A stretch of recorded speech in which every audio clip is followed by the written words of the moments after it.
Welcome to Socializing Security, where every week we have a discussion about security, compliance, and beyond. Our goal is to learn and grow by socializing each week's topic with each other, our guests, and with you. A quick compliance note, this podcast is meant for informational purposes only and should not be considered legal or regulatory advice. We're glad you've joined us, and we hope you'll learn along with us.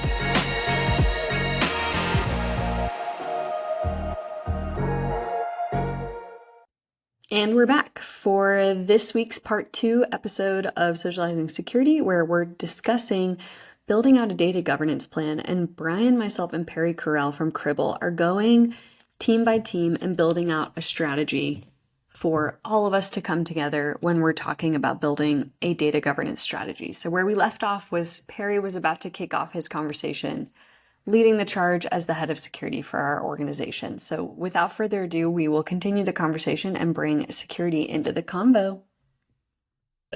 We're derailing. So Perry, you wear 2 hats within this organization, just like we all do in any startup. You also represent security. So not only are you a CIO, but you're also our CISO. So could you speak to what security's concerns are? Because I think we've heard a good amount of what the concerns are from marketing, IT, and compliance. I worked for a company once and we had a guy a long time ago, and he was the security guy, not the team, not the department, not whatever. And in his office, he had a really nice wood frame, and on the middle of it, mounted in there, was a pair of wire cutters. He says, if you want pure security, don't connect to anything. And so everything beyond that is going to be a balance. It really is. It's going to be how secure, and it's a terrible question, but it's like, how secure do you need to be? You know, let's take Wi-Fi example. You know, if I'm running a coffee shop, I'm going to give free Wi-Fi. You want secure, use your own VPN. That's all I'm doing. I'm connected to the internet at whatever speed I get. We've got other companies that, you know, think of any acronym, NSA, FBI, CIA. They probably don't use Wi-Fi in their most challenged environments in there because they know they can hack into it. So it's always, and I hate the whole peel and the onion thing, but that's what security is all about. You've got to have some standards. You've got to set, you know, who's allowed to see what data, you know, once again, PII is kind of an easy thing to understand. Once I define what PII means in my region, in my company, which could be actually a higher level than what the government would say it is, because within my company, I might want to restrict stuff even further, departments or whatever. So once I define that, then I've actually got to start segmenting this. And how do I actually do that? And to be honest with you, it's kind of like the approach would be like installing a firewall. And installing a firewall, if you ever installed the firewall, basically you set it up with everything turned off.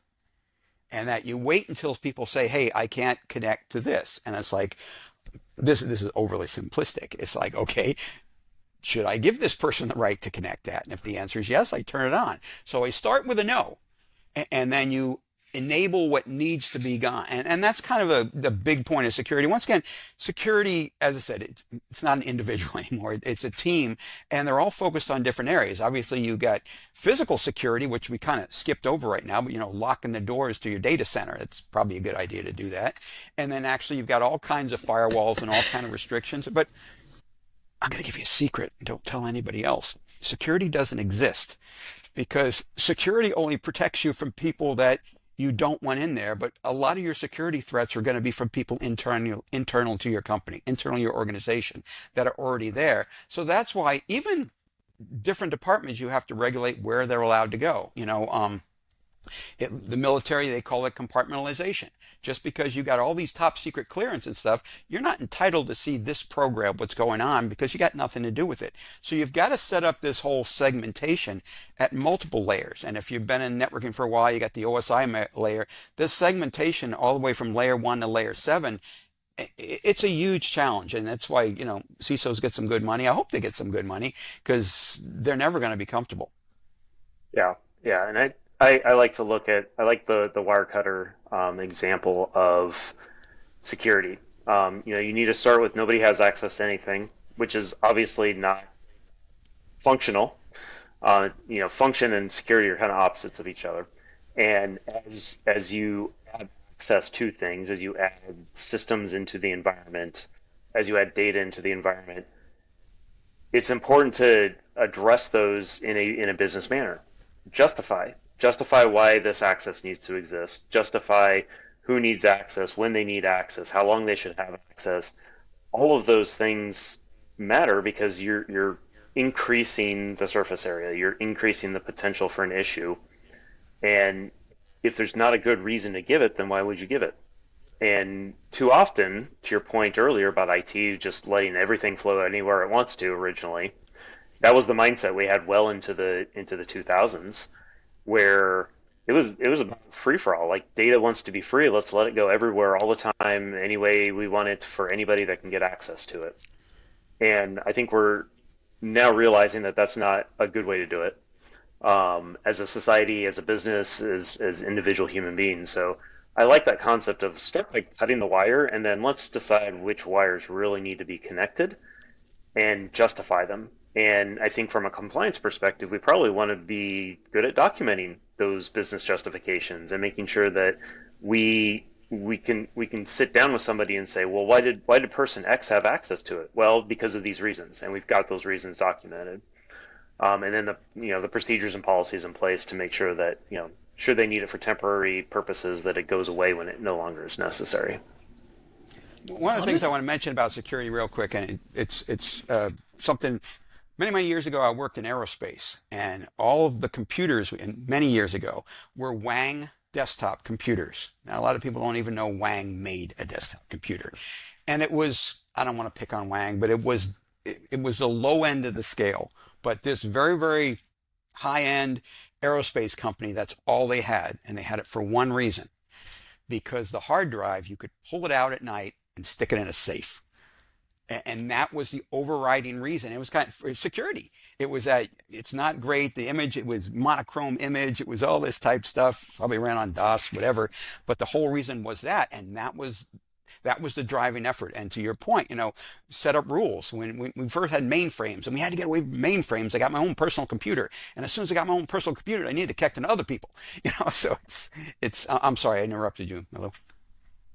No, I was just coming in to say that as compliance here, security, I feel like my team gets a lot of shit that we're coming in with too strict of the requirements. And yet here you are being like, I'm going to take away all access and I'll slowly turn it on one by one.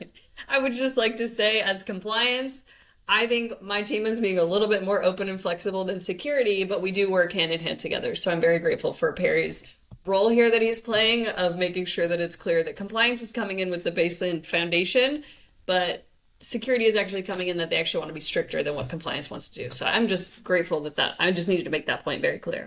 No, it's a big deal because, you got new people coming into the network or new people being hired into a company, and you call IT and I say, hey, I need access for this individual to the network. To what? To the network. No, they can't get access to the network. What do they need access to? Well, they're in sales. They need SFDC, Salesforce.com. They need access to this. They need access. Well, why don't you give them everything? Doesn't work that way. It just doesn't work that way. And so you do actually, the more I get involved with this, the more I realize why I used to hate the people in the days that would restrict you. It's like, once you have some responsibility for this, it's like, oh yeah, that's why they did that. I'm trustworthy, I'm honest. Yeah. Well, I'll say just before we hear from engineering, who I think is going to have some different concerns, but I will say, I think compliance, security, IT are really going to be setting the data access policy here as part of the data governance strategy. We're really going to come together and we're going to let security say, this is where the access controls need to be. And then we're going to have IT implement them from a procedural perspective and then making sure the compliance is documenting it. So I think those are how our three teams will collaborate. So, security will be one of the teams that is actually doing, while IT is doing the data inventory audit, we'll have security start doing the data access control audit alongside with IT, making sure they have the right access, but coming through with let's let security set the policy, compliance will document it, and then IT will implement it. And then engineering will complain the whole time because they won't be able to do their work. So Brian, if you want to just join in, you're also, not only are you the head of marketing, you're also the head of technology. So you're the engineering org. It's quite a large scope that you have. Yeah, because those two are practically the same thing. So yeah, I mean, from an engineering perspective, we want to focus on being able to build the systems that we need, at any level. So Perry, you mentioned the physical security aspect of things. Like, we care about that from an engineering perspective because we're including facilities. We're going to include who has access to where within the building. which is obviously very sensitive in some places. It's we need to be conscious of the fact, and I think from a security perspective, you're going to agree with us on this, is that sometimes the easiest way to leak data is just to have somebody stand over your shoulder and look at what's on your screen. And being able to make sure that the people who are accessing very sensitive data are in a scenario where if we can't control who can walk up and shoulder surf, if you will, right behind them, that at least they are aware of the fact that those people are coming by. So even just the positioning of a desk is enough to help improve our security and compliance capabilities. Of course, being the bedrock in a lot of places, we want to make sure that as all the rest of your teams are building things and doing things, we want to make sure that you've got a good way to get started, to have scalability, to have innovation. Obviously, observability and understanding what's going on is going to be important. So, the whole concept of auditing is going to come in big for us. And we want to make sure that all of these systems, all of the stuff that we put together, is going to be privacy, security by design, zero trust. Those types of policies are going to matter a lot to us as we build some of these underpinnings that all the rest of you are going to end up building on. So I think we, like you mentioned there, working with IT and security and engineering, we're building what the rest of the organization is utilizing. So we're definitely on board to be there from the beginning as these things start to be worked out. I took 3 separate notes here as you were talking, and it was kind of one of the things that you were talking about, screen surfing or whatever, and we all surfing. travel a lot. And I remember like 10 years ago, like on airplanes, everybody would have these screens that they put over their screen so the person sitting, I don't see those anymore. So Yeah. it was, I travel with one of those. but you see a lot less of them. And so that was one thing. The other thing was a lot of environments, especially software engineering and stuff, that's remote work. Software engineers can work wherever they have. So obviously that puts a whole nother challenge on me in IT, because obviously now I've got 100 engineers. They're in 93 different cities or countries and whatever, and they're all tunneling in to get to the data. And so I can use VPNs, and that solves all my problems. And no, it doesn't. A VPN a lot of times could be, a tunnel that sneaks right into my environment. So, the other end, if they can get on, they can get in, which is kind of a bad idea. And then on top of all this, and I know you think the engineering is the bedrock, it's the sales guys at the bedrock. They'll sell anything. But this is all IP we're talking about too. So up to this point, a lot of things we've been talking about are protecting the data and whatever, but then you got all this intellectual property stuff with companies, especially, if you're talking financial institutions and stuff like that they're trying to get into different stuff. So it's a huge challenge that, to your point, engineers, they want to get into that because they got their little thing to do, but their piece of software they're working on ties into 100 other things, continuous delivery and all that type stuff. So they want as much flexibility, as much access as possible. And, I'm going to say, no, you can't get that. And then the chief technology officer is going to come down and say, turn it on. Yes, sir. Well, and yeah, we definitely want that. And we've definitely encountered this situation with IT and security. So we want to make sure that we've got well-defined guardrails and well-defined procedures with which to work through these things, so that we can, if we know we need a new tool in our tool set, that we've got a way that we can all come together quickly to make a decision and make sure that it's going to be the right tool for us, but not get bogged down with having to spend a lot of time trying to convince everybody that we need a tool, this type of tool. But that we can all kind of get together and make those decisions quickly is going to be important for us. I'll say I'm grateful to hear what you shared today, Brian, because I'll speak from past experience, not within this organization. Y'all are all great. You're really on board because we're all on the same team here. I will say in my past life, I have had the most issue getting the technology org generally on board with these types of initiatives. So generally, I'm really happy to hear your mindset. I do think this also helps. When we're stepping back a little bit, this really helps because this is coming from an executive level. So this is a top-down approach. It's not just coming from the compliance team saying we have to have this, but our executive team is completely on board and has said that also product, engineering, technology as the entire organization needs to be on board with this. So it's not just me that you'll be reporting to, but also to the other higher ups within the room. So thank goodness for that. That's why top down is important when you're building out a governance strategy. So I will say, Brian, thank you so much. I wish in another life we had been on these roles within the same organization because it would have made my life a lot easier. I will say, I'll echo what Perry had just said, where engineering will be one of the guinea pigs, but also will be the ones that we're going to pull back access the slowest for them. So we don't want their innovation to slow down because we literally can't, we might not get paid if engineering isn't pushing out upcoming releases, in line with our software development lifecycle. So we'll keep pushing Brian's team forward, but we're very grateful for the buy-in and support so that it will make Perry and mine's job significantly easier to actually roll this out effectively. One other, we were going to talk about HR and stuff, and depending on your organization, HR has different hats. One of the things that isn't necessarily fit in there, and some of them does, is the ops team. And the reason I bring that up is that we talked at the very beginning that data is voluminous. It's just exploding. But then I also see in a lot of companies tool proliferation. I need another new piece of software and a new piece of software and a new piece of software. And it's dozens and dozens and dozens. And it's like, where's that coming from? Most of it's going to be SaaS.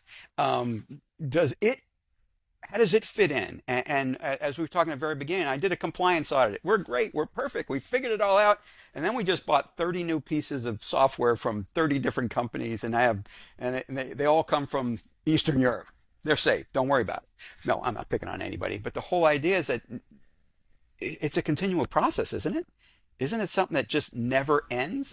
It's kind of like the Macy's Day Parade. As soon as it's over, they start planning the next year. So as soon as you pass an audit, it's, we got to set rules. And as soon as you purchase something, change something, make a meet, you've actually got to revisit that again, don't you? Yeah. So I'll answer this on behalf of compliance if we're setting the strategy here for the organization, that this will be an ongoing evaluation. So this won't just be a point in time program that we've built once that we only evaluate once a year, because one, I won't pass our audits if we do it like that. So 100% this will tie into our third party vendor management process. So part of the follow-up items that you'll hear from my team is coming through of doing, again, a refresh of which vendors is your team responsible for within the budget. Finance is in this conversation too. We just aren't hearing from them today, but they're going to be pushing the budget conversations, as well as making sure that IT has the proper asset register, to making sure that we're super clear so that we're not missing any shadow IT. I think, Perry, you had made some comments earlier about not knowing what data is out there. And now you've mentioned also like not knowing all the tools. And so I think, just so we're all clear, we're talking about the same thing. That's what I would consider is called shadow IT. And it is one of the largest risks to our current organization, just because we're not totally sure what's out there. And so until we know that, and not only until we know it, but that's a continuing thing of, now that we've set the standard, we're following that, because otherwise this was a waste of time. So what you're saying is like a compliance audit review, whatever, once that's done, it's not, thank God it's over, we're done with this. It's like, okay, I just set a baseline. And within that, and this is actually a question I'm not actually sure. Once you're done, are there things that set triggers? You buy another piece of SaaS software, you have to do an evaluation of that. Do people think about that? Obviously, the top level people do, who's ever providing compliance. But to your point, how many of us, myself included, have went and used a piece of software to help me do my job that isn't necessarily approved by the company? It's not like I'm putting secret information out there, but I'm using a tool that's maybe not okay.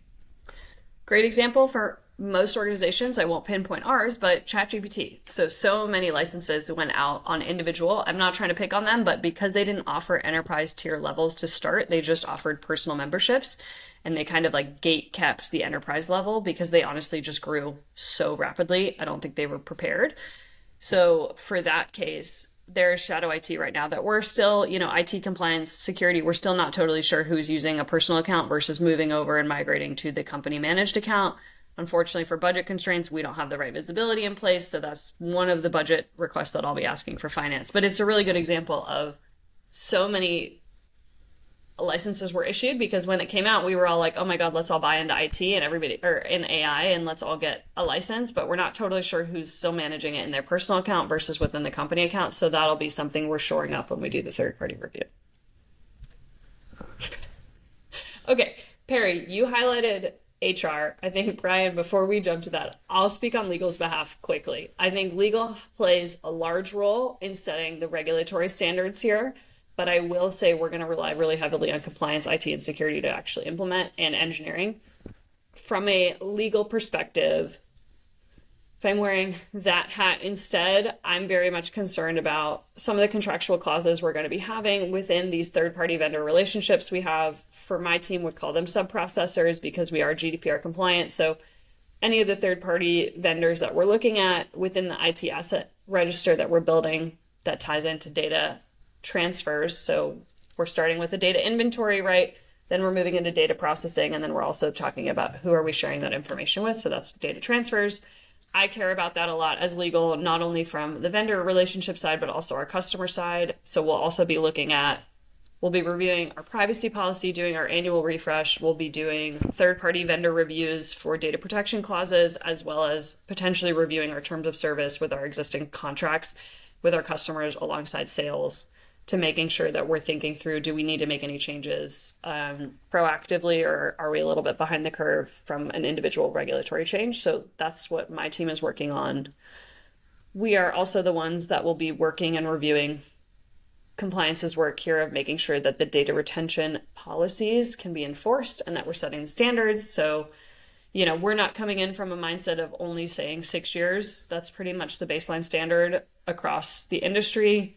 That has kind of been dispelled so that it actually, from data minimization perspective, which is part of one of the principles we're pushing out through this strategy program, we are in the business of minimizing the data that we have access to. So yes, we will still be maintaining certain types of data for those 6 or 7 year required, such as like HR contracts, all of our customer contracts. The legal documents still need to be maintained for that litigation hold concern. We will be setting the standard for individual different types of data elements, depending on what it is. As an example, data access logs, we're probably only going to keep those for a year unless engineering and IT security have a really compelling reason as to why we might need to keep those for longer. So we're going to go into that level. So basically within our data inventory, we're going to come in and set individual policies so that depending on the data type, IT is super clear on what policies they need to enforce. And those are the things that I care about. That was good. Yeah. So I'm head of HR now? Legal is black. No, Brian is going to. So I trust you. All right, okay.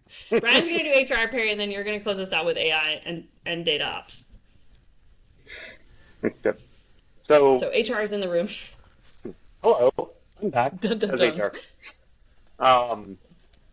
So yeah, from an HR perspective, obviously we handle and need to have and retain a lot of PII. We're all about people's social security numbers and personal bank accounts and all that critical data that we need to collect, and pages and pages and pages of documentation you all have signed as you onboarded into the company. All of that data needs to be retained while we are in control and manage the aspects of like benefits, medical stuff particularly. We don't necessarily want to see all the medical records. We don't necessarily want to know that level of information. But then there's also a lot of the same data that we collect on candidates, people that are applying to work for us. They have to provide some level of this information so we can, validate that they're allowed to work for this company. And of course, again, and being international, we've got to do this not only within United States law, but also EU law and India law and Australia law and all these other places that have different ideas of what needs to remain private and what we have to collect and what we can't collect across all those. And then we've got to retain those in internal systems. The retention requirements have already been discussed, and we've got some strict regulations around that in some places. We obviously have some really strict access needs that we need to do. as well as the auditing of that access to make sure that if somebody were to come in and say we need to review how this data got accessed or this data got leaked for whatever reason, those are things that we need to be prepared to answer for, and we want to make sure that we've got those pieces in place. So, working very closely with IT on that kind of stuff, working very closely with legal to make sure that we know exactly what we can and can't do, are going to be critical to us to make sure that we can collect the right things, delete the right things, maintain the right things, and most importantly, provide the proper levels of access. Maybe I'm wrong, but I would think, and please tell me if I am, I would think that HR would probably be the most compliant of any organization just because they have the mentality they better be compliant. I mean, because as you just said, they know everything about everybody. And whereas other departments, once again, I'm not picking on anybody, it's like engineering, they're going to push the limits a little bit. Sales are going to push the limits. Marketing, how far can I go? Where I think AR or HR, excuse me, would go the opposite. It's like we need to lock this stuff down. It's people's lives. It's the definition of PII if you think about it. Exactly. HR, and so I would think that they'd be the gold standard on this. Could be wrong. I've never worked directly with an Yeah. HR, but Well, and that's exactly it. It is the most obvious. What is PII? We talked at the beginning about having to define what PII means to us as a company, using the regulations in the countries that we're dealing with. If HR information generally is the default. We also talked about starting with the default level of whether that be regulations or compliance or whatnot. I think that we can all agree that the information that we are collecting in HR on each of you and everybody that's in your organizations, the vast majority of that is not stuff that anybody wants out. And we do take that seriously, and we have taken that seriously over the years. It's nothing new to us in that regard. So yeah, absolutely, Perry. yeah, and it's not just what I'm doing, where I work, whatever. If you think about all the and resumes and CVs have changed over the years, but it's like that's, you know, wife, how many kids, what your favorite hobbies are, depending on, those evolved over, where did you work before? Where did you go to school? It's not just the current stuff. I mean, heck, you could probably figure out passwords with that stuff. Yeah, yeah, definitely. Yeah, I've had some of the most interesting conversations with HR specifically because occasionally they're like, "Oh, suddenly we're collecting information that our team is not comfortable with," and so we're then really figuring out, how do we secure it to making sure that also like HR is like, "I don't want to know this about somebody," and so then there's certain things that they're like, "I don't want to look at a colleague differently because I know XYZ thing about them," when it makes my job like harder. But I will say, Perry, we definitely want to make sure we're rounding out the conversation. Could you also speak to the AI ops team and data ops? So within our organization, we're fortunate we are AI friendly and we have a dedicated AI team here that reports through to IT security and whatever, what are all the other hats that you were wearing. But as the head of AI, do you want to just speak to your concerns for data My, governance here? my biggest concern with our AI deployment is, and it goes back to the very first computer ever made, garbage in, garbage out. What are my learning modules? And if everything I learn is wrong or incorrect or whatever, if you learn the wrong thing enough times, AI says it's true. Once again, you can go out and find anything you want out there. And that's the whole challenge, and we had talked about this in Austin. It's like, I can use AI to do all my governance. It can look at the entire environment. But if it's not smart enough to begin with, if it doesn't have the right knowledge, what it's looking for, what it's trying to find, and so there's no good answer with there. AI is, our company that we look at AI as not a replacement for anything. It's a tool that you should always have a human in the middle of it, that it can offer some stuff, but the human's got to go in there and say, good, bad, yeah, well, I'm not sure if that works. And so the whole idea with AI is AI, at least today, we all saw Schwarzenegger movie and stuff. At least today, it's like, see AI is a tool, it's not replacing anything at this point. We use it as a company to do a lot of mundane stuff, which is very, very useful for it. But as far as compliance, it might go into areas that I don't want it to go into. And like, do I want to let compliance go, do I want to let my AI look into my HR database like we just talked about before? There's no reason for that. And how do I segment that Absolutely out? So not. that's the important part.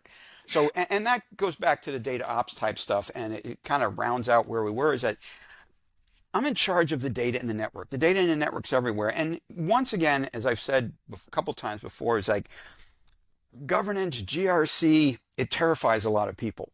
And that shouldn't be. It should be, these guys are just trying to make sure you do the right thing. And really that's what it is. I know it's tough to accept that, especially if you've been on the tormented side. But the whole idea is I want to know what's happening in my network. I want to know what's going on. And I want to know what's on my network, and I want to know who's looking at it and how long it's going and where am I saving it and what's going on. And I think that's what it's really about. You can get into all these different acronyms and what the US does and what Europe does and what I got to do and how much time I'm going to go to jail if I violate it. But it's like, take a step back and say, I want to know this stuff anyway. And I've changed in my life. This isn't the way I felt 5 years ago, but I think that's an important thing. And that's all I got to say. You can spin this as many as you want, but that's really what's most important. I love this. I think we will end on this for today. I think this was a really fun, I don't know, Brian, if you want to have some feedback before I'll kick off Perry and we'll ask our closing question, but I think that was a really interesting lens of listening to the different teams and kind of similar concerns and how we would do this within a different organization. Yeah, I think this is a good exercise for us to share with others, because it's definitely made me think about how some of these other departments are going to think about things.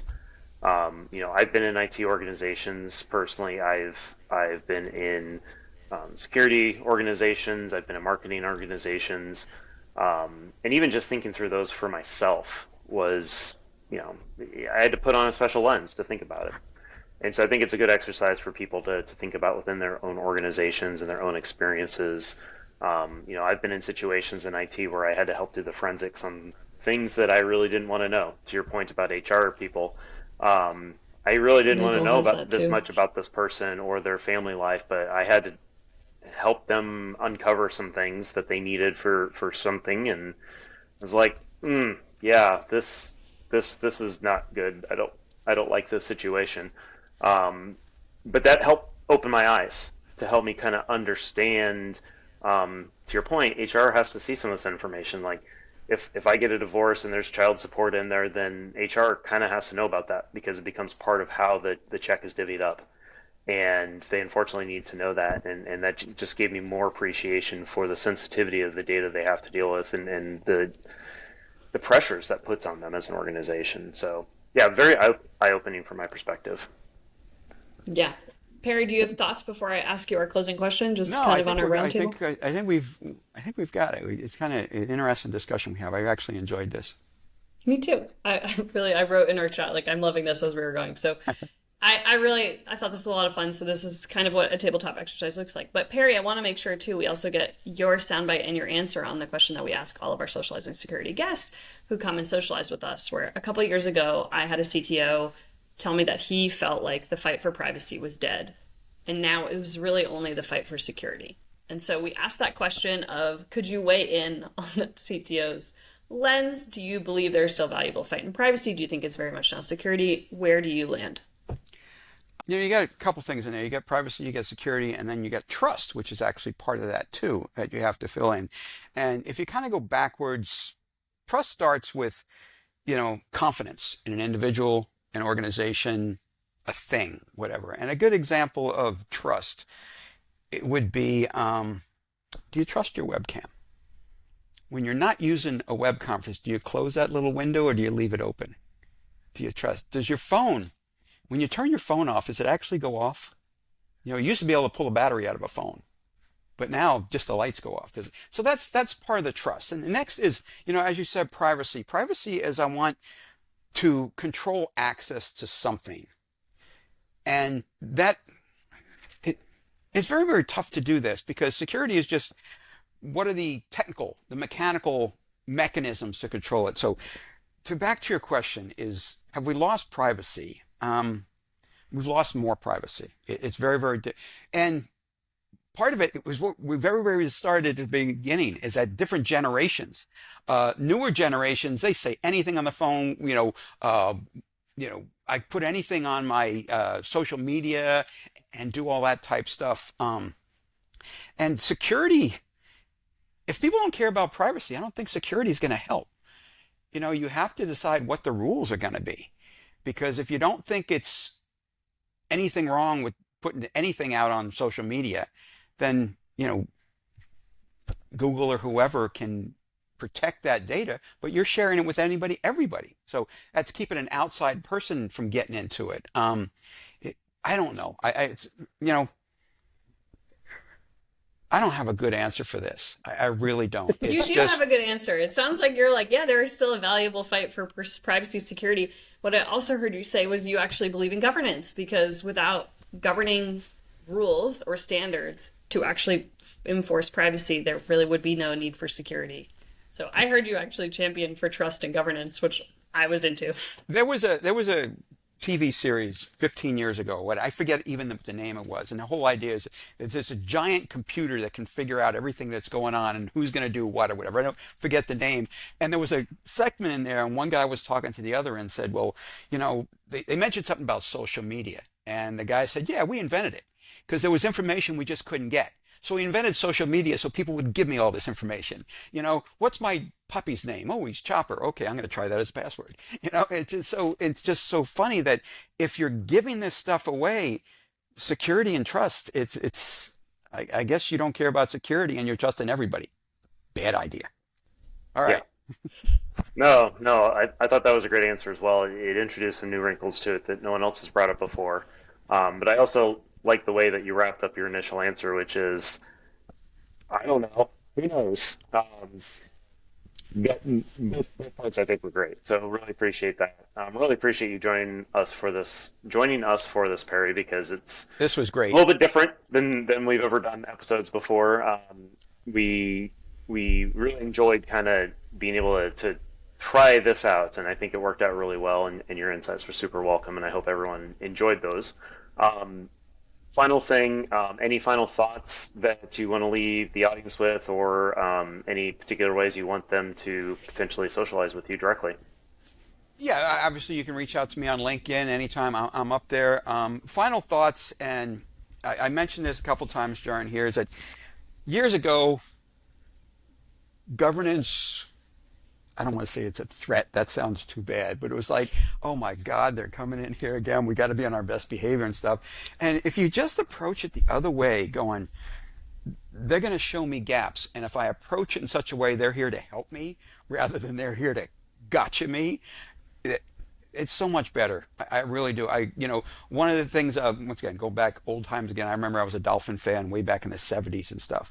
And the head coach of the Dolphins in off season, he would bring NFL umpires and referees into his training camp to teach them what not to do, as far as help the players before they get out there. So once again, that's what the compliance people are. They're the referees, they're the umpires, they're the coach. I'd much rather get a yellow card from them now than a red card, down the road if you're into soccer or football. You're mixing your sports analogies there, but I love it. Well, it's football. It's football. It depends on which side of the ocean you're on. Just different shaped balls. Cool. Yeah, I love that. Compliance can be, as I think we all kind of injected into our roles here, which was, please tell me what I should and shouldn't do because I don't want to get it wrong.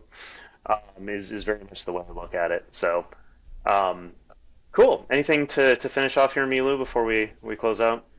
Perry, thank you so much. One, I loved hearing what you just said about compliance. That's my whole spiel. So 100% compliance are change makers within the organization. They're not the police. And so you will have a more pleasant interaction with those teams if you pull them into the conversations early, set it, tone from the top, build a culture around creating governance and compliance structures that work for everybody as opposed to certain teams. And so I'm always on board of having these types of conversations within organizations of let compliance set the strategy because they're required to legally alongside legal, but also let them work with each individual team to making sure that the structure works for those teams so that they don't come in and just say no. So very cool.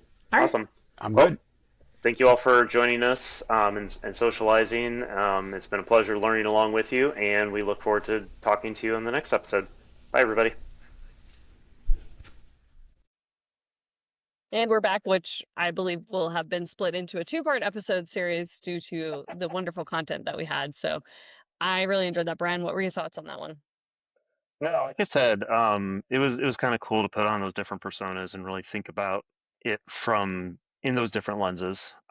Without and this is the one thing I think I would have done a little bit differently, but we did kind of jump in and out of personas just because of the conversation, which is neither good nor bad. It just is.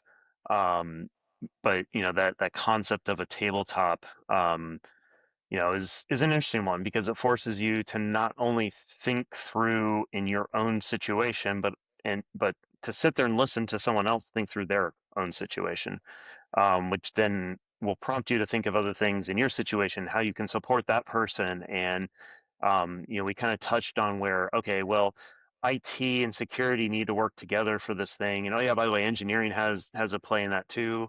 So tying all those different pieces together is a super important um, outcome of an exercise like that. Yeah, and I'll say just as somebody who does tabletop exercises pretty frequently, and just so like for some background and context for the listeners here, a tabletop exercise comes up very commonly in like business continuity planning as well as incident response. It is part of a lot of compliance programs.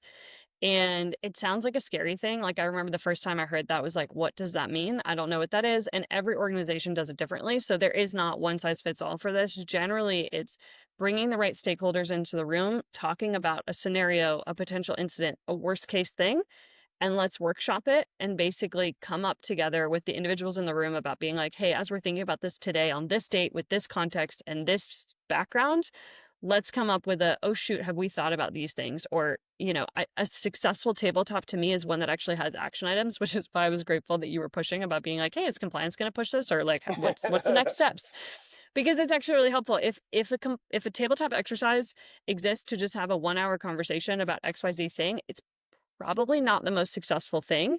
And your team might want to reconsider what it was, because most likely these are really the things that should have lasting thoughts that a team is thinking about it in the room, but they might have 2 weeks later being like, oh shoot, wait, I didn't raise this and I need to bring this up to compliance, or whoever was leading it at the time, because usually it is really pushing the organization to being like, we've identified this potential thing, this scenario, this new thing. Let's all come together as a team and collaborate and think through how would we respond, and then what are the next steps forward. So I usually, the most successful ones are the ones that actually have like a follow-up or like actually have things to fix. Yeah, they generally aren't one and done. They're usually part of a program of improvement. Um, in order to really help to not only raise those things up, but really put the importance on what those conversations are supposed to uncover and bring to light and help, it's to help you work through things as an organization, and to kind of compartmentalize yourself from the day-to-day operations to think about the broader picture. So yeah, always a fun exercise in my opinion. I've always enjoyed the tabletop or tabletop-like exercises I've encountered over the years, read about, been a part of, whatever that might be. So that was a fun episode. It was a little bit different than our normal, but we're always trying to experiment and come up with new things. So would love everybody's feedback on what you thought about this. Yeah, I really enjoyed it. I'm curious to hear the feedback. I'm also just really grateful that Perry was willing to do this. I knew he was going to be the perfect person for us as we were brainstorming of what we wanted to talk about. I was like, actually, I think Perry will have fun with this. And that was one of his departing thoughts to us, was just like, I actually really enjoyed this. And that made me glad, because as we were doing this, I was like, oh, this is fun.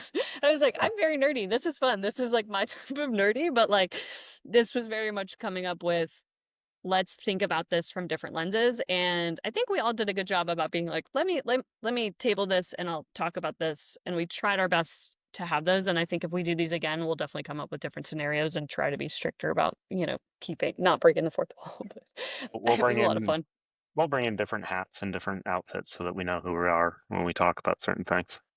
Yes, no We'll make disrespect it a to any production. teams that we did not highlight or did not bring into the conversation. There are many other departments and teams within an organization that all still have valuable aspects. This was not a definitive list. Yeah, I not everybody was able to make the cut, but Otherwise, we would have been here for hours. But very grateful for Perry for doing this two-part episode with us, and we're really grateful, and I'm sure we'll socialize with him again in the future. Okay, sounds great. I'm ready. Thank you for joining us for another episode of Socializing Security. We hope you learned a thing or two with us. If you'd like to continue socializing with us on this topic or have feedback, we'd love to hear from you on LinkedIn or social media. Just search for Socializing Security. Or you can email us at info@socializingsecurity.com. Until next time, stay social and stay secure.